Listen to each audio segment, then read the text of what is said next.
When I got to Britain the first time, I got in Egyptian Airways.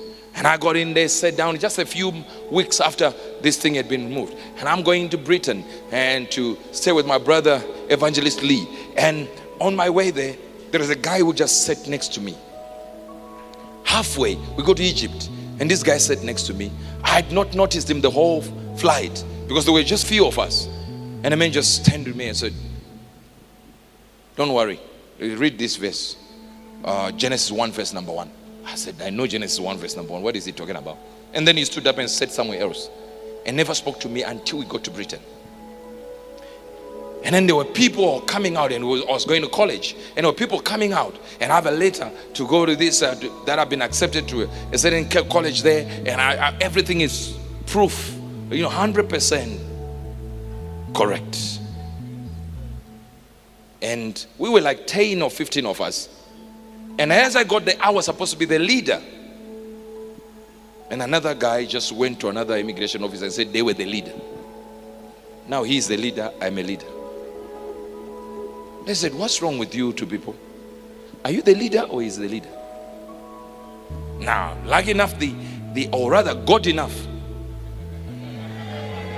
the letter indicated who was the leader of the college that we're, so he's the leader of the people that, okay. And now others are prevented from getting in, and I'm now standing there. And the whole team now, they said, "No, you can't get in." Because there was a confusion here. I looked, and this same man appeared at the end there. And he's mimicking, like using just his lips. He said, "Genesis 1 verse 1. Like Genesis 1 verse 1. I'm like, Genesis 1 verse 1? That's a useless verse, man. We want to get in here. And you are giving us Genesis 1 verse 1, where in the beginning God created the heaven and the earth. Whoa, so what?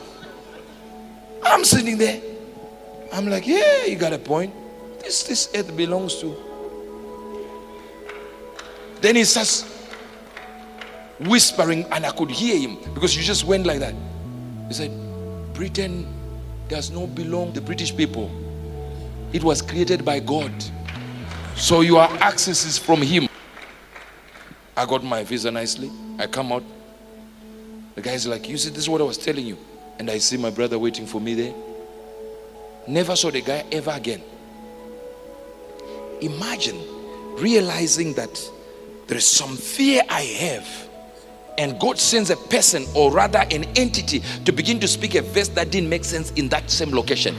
Only demons understood, the demons that were preventing me, because fear is a gift of the spirit.